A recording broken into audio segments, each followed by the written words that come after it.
ambazo mtu anapata iwapo huwa amefanyika dhabihu mbele ya Mungu. Kwa basi faida ya kwanza, na kama unaandika andike faida ambazo mtu hupata inapokuwa amefanyika dhabihu katika kanisa ya Mungu. Faida ya kwanza ni unapofanyika dhabihu humtoa mtu katika hali ya mazoea. Hiyo utajisomea ama mtu asomea tu Deuteronomy, Kumbukumbu la Torati 1:6. Humtoa mtu katika hali ya mazoea inapokuwa umekuwa dhabihu katika kanisa ya Mungu.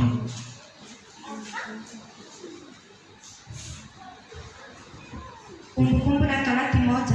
6.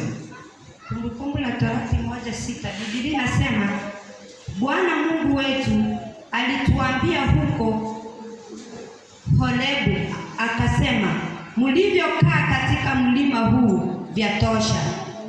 Geukeni mshike safari yenu, mwende nchi ya milima ya Waamori na mahali pote palipo karibu ya hapo katika hiyo Araba, na nchi ya vilima na huko Shefela na Negebu na pwani nchi ya Wakanaani na Lebanoni mpaka mto huo mkubwa, mto wa Frati.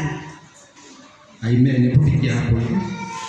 Bwana Mungu wetu alituambia huko Horebu, akasema mlivyokaa katika mlima huu vyatosha.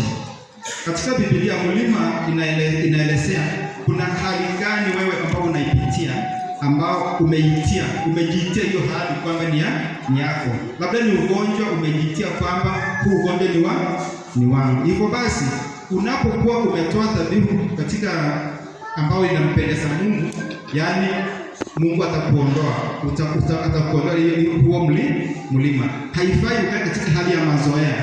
Kuna watu wamekaa katika hali ya mazoea, hawawezi kutoka hapo, sababu hawajui kwamba dhabihu inaweza kufanya mtu akatoka hapo. Hivyo basi Musa aliyokuwa anaambia wana Israeli kwamba kwenye Mungu alikuwa amemtuma kwamba imetosha.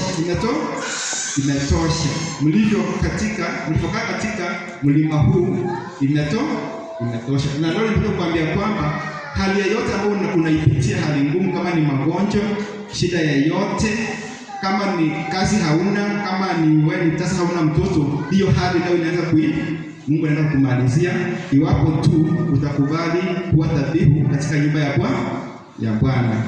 Hivyo basi kuna faida nyingine ya pili iwapo utakuwa umefanyika dhabihu ambavyo Mungu atakufanyia.